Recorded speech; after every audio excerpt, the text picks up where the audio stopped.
wish you were my son," he said, his voice low and begrudging, unaware of who I really was. His son, my actual brother seated next to him, let out a derisive laugh, muttering something under his breath that I couldn't quite catch. This was it. The moment I had been waiting for. The moment I would confront my family and my past. I felt my pulse quicken, a mixture of nerves and resolve flooding my chest. They had no idea who I really was, but I was done hiding. I'd spent years preparing for this, building a life they'd never believed I was capable of, only for them to unknowingly come to me for help when they needed it most. My name is Danielle, and I'm 30 years old. A lawyer, a wife, a mother, these are the titles I've earned. But for those who don't know my story or didn't watch the first video about my life, let me take you back so you can understand the context and fully embark on this journey with me. I was born into a traditional family with strict expectations and little room for deviation. My parents' entire world shifted when my younger brother was born. He was everything they had hoped for, a boy to carry on their legacy, the golden child who could do no wrong. And me? I was deemed unnecessary. They saw me as a burden, a girl with no role in their carefully planned future. When I was just 6 years old, they made the unthinkable decision to leave me at an orphanage. They told me it was for my own good, that I'd have a better life. But I knew the truth. They didn't want me anymore. The orphanage was a tough place, but it shaped me in ways I didn't realize at the time. I learned to fight for myself, to channel my pain and rejection into something constructive. I threw myself into my studies, determined to prove that I wasn't the failure my parents had decided I was. Over time, that determination became my driving force. I excelled in school, earned scholarships, and eventually graduated with honors from law school. Becoming a lawyer wasn't just a career choice. It was my way of reclaiming control over my life. As I built my career, I tried to leave my past behind. I married Mark, a kind and supportive man who became my anchor. Together, we had a baby girl, a beautiful, spirited little girl who reminds me every day what unconditional love looks like. She's my everything, the center of the life I've created from scratch. But even as I focused on my family and career, the shadow of my childhood never fully disappeared. The question of why my parents abandoned me lingered, no matter how much I tried to bury it. Out of curiosity and a lingering need for closure, I looked them up. To my surprise, they were thriving, or so it seemed. My parents and brother were living the life I had been cast out of, their family business growing into a prosperous empire. It stung, even after all these years. Reaching out to the orphanage only confirmed what I already knew in my heart. They never once came back for me. Years later, life took a strange turn. Their business began to crumble, and in their desperation, they turned to a firm for help, the firm where I worked. My boss didn't know about my past and assigned the case to me. They didn't know who I was, and I didn't reveal it. I took on their case, not out of loyalty to them, but because I saw it as an opportunity to prove to myself that I could rise above their betrayal.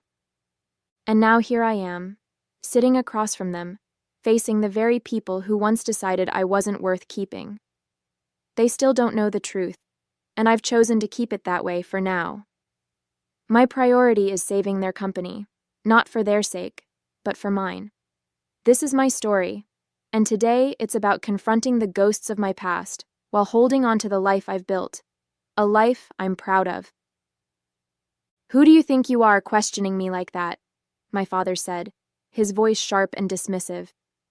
He leaned back in his chair, his piercing gaze locked on me, as though daring me to challenge him further. I held his stare, my face calm even though my heart pounded in my chest. "I'm the person you hired to fix this," I said firmly, "and if you want me to succeed, I need to understand exactly how this company got into such a mess. That requires honesty from everyone in this room." The tension in the air was suffocating. My brother let out a derisive laugh from across the table, shaking his head. "Typical," he muttered under his breath. "We're supposed to lay it all out for someone who doesn't even know what it means to run a business like this." My father sighed heavily, rubbing his temples as though he was trying to hold back his frustration. "This company doesn't need lectures. It needs results," he said, his tone clipped. "We've already wasted enough time as it is." I could feel the sting of his words, but I refused to let it show.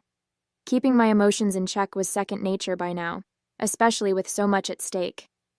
"Then let me do my job," I replied. "That's the only way your company is going to survive." My father's eyes narrowed, but he waved his hand for me to continue. I opened the folder in front of me, scanning the documents I'd spent hours reviewing. "Let's start with the lawsuits," I said, keeping my tone professional. "You're currently entangled in multiple legal disputes, contract breaches, unpaid invoices, and claims of unsafe working conditions on several properties. The negligence alone has left you exposed to potential millions in damages." My brother huffed, leaning back in his chair. "Those lawsuits are exaggerated," he said dismissively. "We've handled worse." I glanced up, leveling him with a firm look. "Exaggerated or not, they're real and they're dangerous. The unpaid invoices have creditors lining up to drag you into court. As for the unsafe working conditions, one of those claims involves serious injuries on a construction site, injuries that could have been prevented with proper oversight. If that case moves forward, it could destroy what's left of the company's reputation." My father shifted uncomfortably, but he didn't interrupt. I pressed on. "Your contracts are another disaster. Most of them are so poorly drafted that they're open to interpretation. In some cases, your team has outright violated terms, like payment deadlines or delivering on agreed timelines. That's the kind of negligence that doesn't just cost money. It costs trust." "And what exactly do you think we should do?" my father asked, his voice gruff but lacking the sharpness it had before. For the first time, he seemed less defensive, more curious. "I propose immediate triage," I said. "First, we settle the most pressing lawsuits out of court. It'll hurt, but it's better than going to trial. Second, we audit every active contract and rewrite anything with vulnerabilities. Third, we establish clear compliance protocols to prevent future violations. You can't afford another lawsuit like the one tied to the injuries." I paused, letting my words sink in. My father looked deep in thought while my brother scowled. "That's a lot of damage control," he muttered, "and a lot of money." "Damage control is all you have left right now," I replied, my voice steady. "But if we do this right, you'll stop the bleeding and buy time to rebuild." That night, after putting our daughter to bed, I sat at the kitchen table with Mark. The room was quiet except for the faint hum of the dishwasher, and I found myself staring at the cup of tea in front of me, untouched. Mark sat down across from me, his concerned eyes studying my face. "Tough day?" he asked gently. I let out a long sigh, finally meeting his gaze. "It's more complicated than I thought," I admitted. "I knew taking this case would be emotional, but now I'm questioning if I've crossed a line." "What do you mean?" he asked, leaning forward. I hesitated, searching for the right words. "They don't know who I am, Mark. My father, my brother. They have no idea that the lawyer they've hired to save their company is the daughter they abandoned. And here I am, sitting across from them, pretending to be just another professional. Ethically, it feels murky, like I'm deceiving them." Mark nodded slowly, his expression thoughtful. "But you're not lying to them," he said. "You're doing the job they hired you to do. If anything, you're giving them more than they deserve by even agreeing to help." "I know," I said, running a hand through my hair. "But part of me wonders if I'm doing this for the right reasons. Am I really trying to help them? Or am I just trying to prove something to myself? To them?" Mark reached across the table, taking my hand in his. "You're allowed to have complicated feelings about this, Danielle. What matters is that you're staying true to who you are. You've always believed in doing what's right, even when it's hard. If anyone can navigate this, it's you." His words brought a small smile to my face, but the weight of the situation still lingered. "I just don't want to lose myself in this," I whispered. "You won't," he said firmly. "And no matter what happens, I'll be right here, supporting you every step of the way." The next morning, I walked into the office feeling the weight of the previous night's conversation still lingering. My father and brother were scheduled to come in for a follow-up meeting, and I knew it would be another test of my patience and my resolve. As expected, they arrived 10 minutes late, bickering quietly as they entered the conference room. My father's expression was stern, as always, while Benjamin looked smug, as though he'd already decided I was wasting their time. I greeted them professionally, keeping my tone neutral as I outlined the agenda for the meeting. "Before we dive into specifics, I need to address a critical matter," I began, flipping open a file. "Your most pressing lawsuit involves a contractor suing for breach of contract. The damages they're seeking could sink the company entirely if this goes to trial." My father's face darkened. "That case is baseless," he said sharply. "We've dealt with contractors like this before. They always overreach." "With all due respect," I said, my voice firm, "the evidence against you is strong. There are email correspondences, signed agreements, and missed payments that support their claims. If you don't settle, you risk losing not just the lawsuit but your reputation entirely." Benjamin rolled his eyes. "So what? You want us to just roll over and hand them money?" "I'm suggesting a settlement that mitigates further damage," I replied, locking eyes with him. "The longer this drags out, the worse it will get, for your finances and your name." My father let out a frustrated sigh, leaning back in his chair. "And how much is this settlement going to cost us?" he asked, his tone biting. I slid a document across the table. "I've drafted a preliminary offer that should satisfy the contractor while minimizing the financial hit. It's not ideal, but it's the best option given the circumstances." Benjamin grabbed the document and scanned it, his lips curling into a sneer. "This is ridiculous. We shouldn't be paying them a dime. They didn't meet their deadlines either." "Benjamin," I said, keeping my tone steady, "this isn't about what's fair. It's about what's practical. Fighting this in court could cost double what this settlement proposes, not to mention the damage to your already fragile reputation." My father rubbed his temples, his silence indicating he was at least considering my point. "And what about the other lawsuits?" he asked finally. I took a deep breath, preparing myself. "There are 3 additional cases. 2 can be settled with similar offers, but one, a workplace injury claim, has the potential to escalate if it goes to trial. If that happens, we're looking at significant damages and a PR disaster.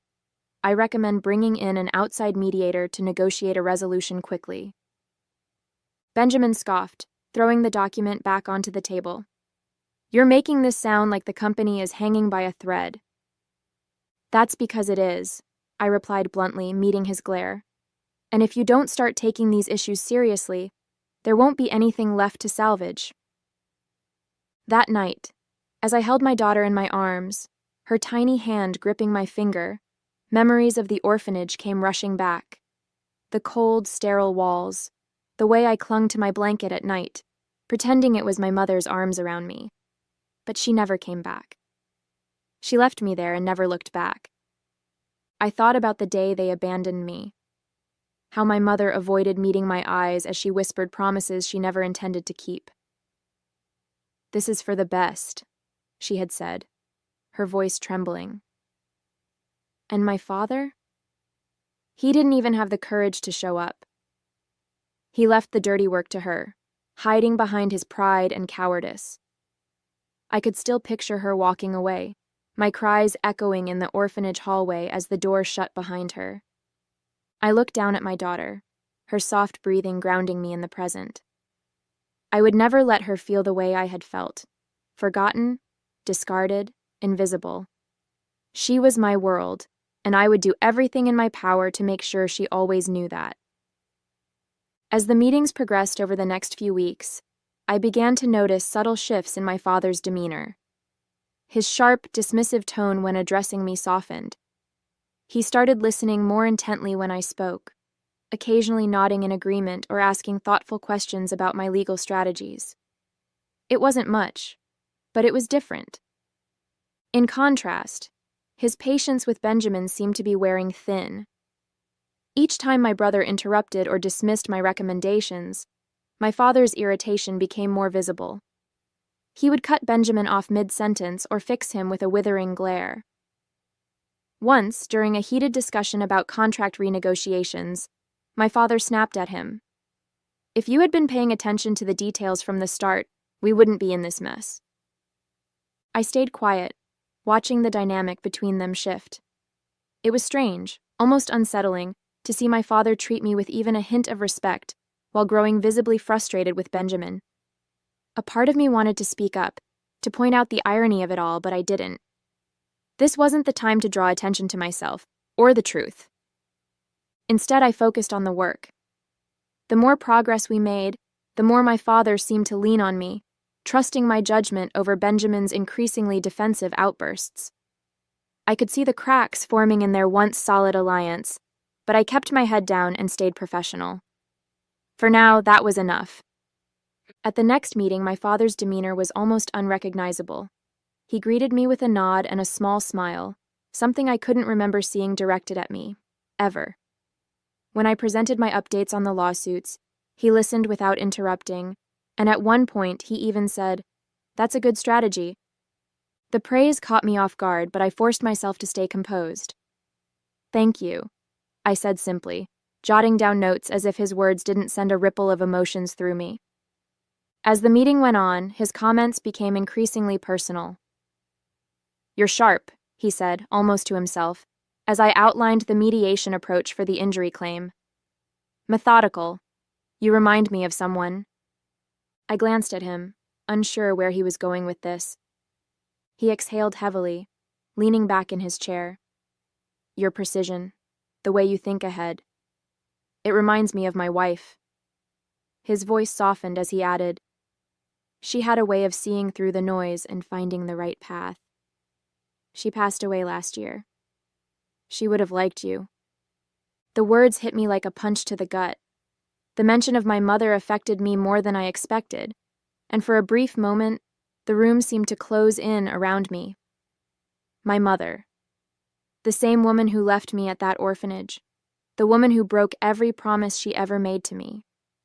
She was gone now, and I'd never have the chance to confront her or ask her why she left me. That made my chest ache in a way I hadn't felt in years. I wanted to scream, to let the truth spill out right there in that room. But I didn't. Instead, I swallowed the storm brewing inside me and forced a polite nod.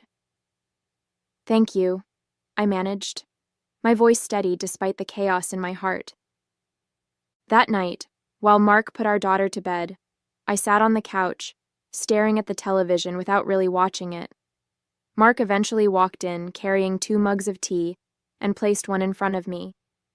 He sat down beside me, giving me that look he always did when he knew something was bothering me.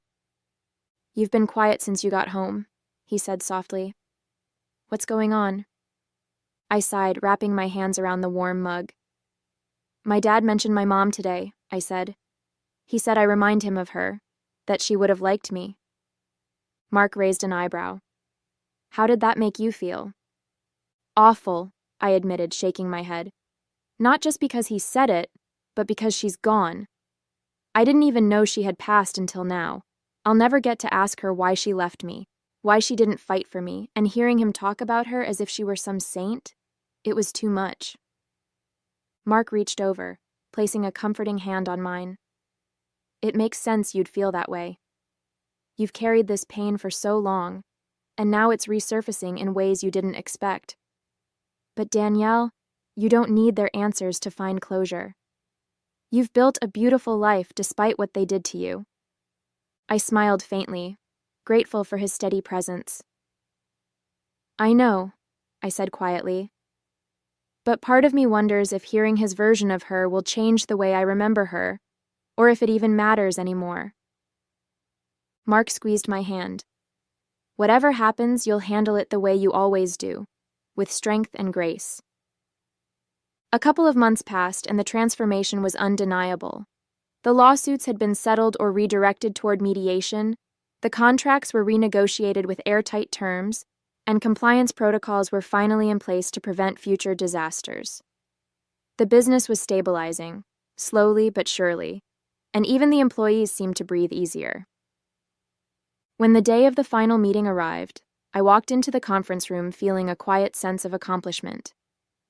My father and brother were already seated, their expressions subdued but less hostile than they'd been at the start of all this. My father even stood briefly as I entered, a gesture that caught me off guard. "Well," he said, clearing his throat as I took my seat, "I think we all owe you a thanks for everything." His words were halting, as if he wasn't used to saying them, but they carried a weight that wasn't lost on me. My brother crossed his arms, clearly less enthused. "Let's not get carried away," he muttered under his breath. "We're not out of the woods yet." I ignored him, focusing on the stack of documents in front of me. "No, you're not," I said calmly. "But you're on the right track now. This restructuring has given you a fighting chance, if you follow through and don't fall back into old habits." My father nodded, his face unreadable. "We'll make sure of it," he said, his voice firm. "This company means everything to us." I paused, studying the man who had once walked away from me without a second thought. "Good," I said simply. "Then my job here is done." As I began gathering the documents to close the meeting, Benjamin leaned back in his chair with that familiar smugness. "Well, I guess even a blind squirrel finds a nut sometimes," he muttered, his voice dripping with condescension. I froze for a moment, but before I could say anything, my father's voice cut through the room like a knife. "Enough, Benjamin," he snapped, slamming his hand on the table. The sharpness in his tone made us both turn to him in surprise. His face was taut with anger, his eyes burning with a frustration I hadn't seen before. "That's enough out of you." Benjamin looked taken aback, his mouth opening and closing as if searching for a retort, but my father didn't give him the chance. He turned to me, his expression softening in a way I never thought possible. His gaze lingered for a moment before he spoke. "I wish you were my son," he said quietly. I sat there, stunned, as his words echoed in my mind. For a moment, the room was silent except for the faint ticking of the clock on the wall. I looked at him, my hands trembling slightly, but I held his gaze. This was it, the moment I had been waiting for, the one I had played out in my head so many times. Taking a deep breath, I pushed my chair back and stood, slowly gathering the courage that had been building for years. "I'm not your son," I said, my voice steady but heavy with emotion. "And you gave up the privilege of having me as your daughter the day you left me at that orphanage." The color drained from his face. Benjamin's smug expression vanished, replaced by sheer confusion. My father opened his mouth to say something, but no words came out. I could see the weight of my words hit him like a freight train, the realization dawning on him slowly, painfully. "You didn't even have the courage to be there," I continued, my voice rising as the floodgates opened. "You left it to her, to my mother, to walk away while I cried and begged her to take me home. And then, you never looked back, not once." I took a shaky breath, letting the emotions pour out. "You left me and you never thought about what that would do to me. I grew up wondering why I wasn't enough, why I wasn't worth keeping. And now, here you were, sitting across from me, asking me to save the company you threw me away for. Well, I did it. I saved your company, Dad."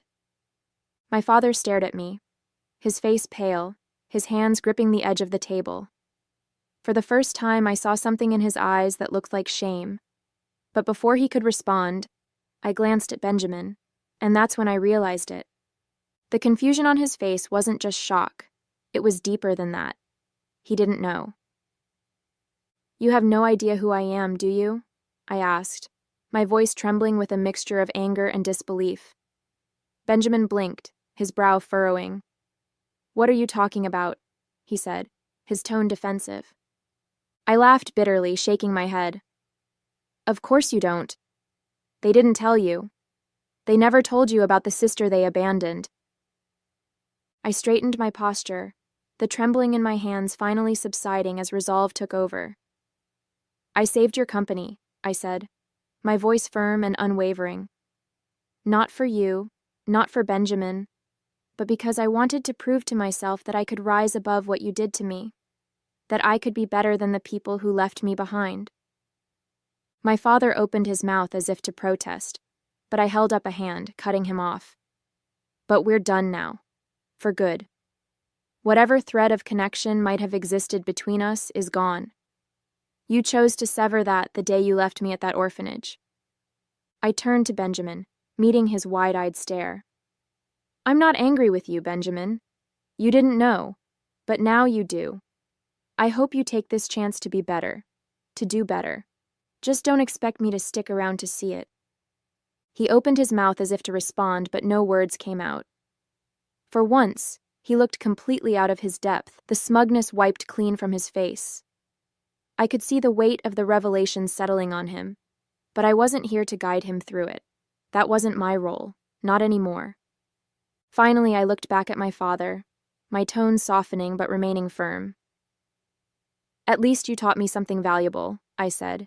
You taught me exactly what kind of person I never want to be.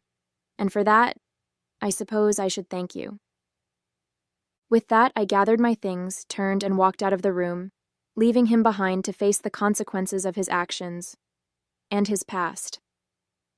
Later that evening, I sat on the couch, my daughter nestled in my arms, her tiny fingers gripping mine as Mark handed me a mug of hot chocolate, topped with a swirl of whipped cream. The warmth of my family surrounded me, a stark contrast to the cold emptiness I had left behind earlier that day. I'm proud of you, Mark said softly, sitting beside me. I looked down at my daughter, her peaceful face reminding me of everything I had fought for. I'm proud of me too, I said, a quiet smile spreading across my face. For the first time, I felt truly free. Hey there, did you like the story? If you did, don't forget to hit the like button and subscribe to the channel. It helps us a lot and makes sure you won't miss out on more great stories we share here. Thank you for watching, and we'll see you in the next one.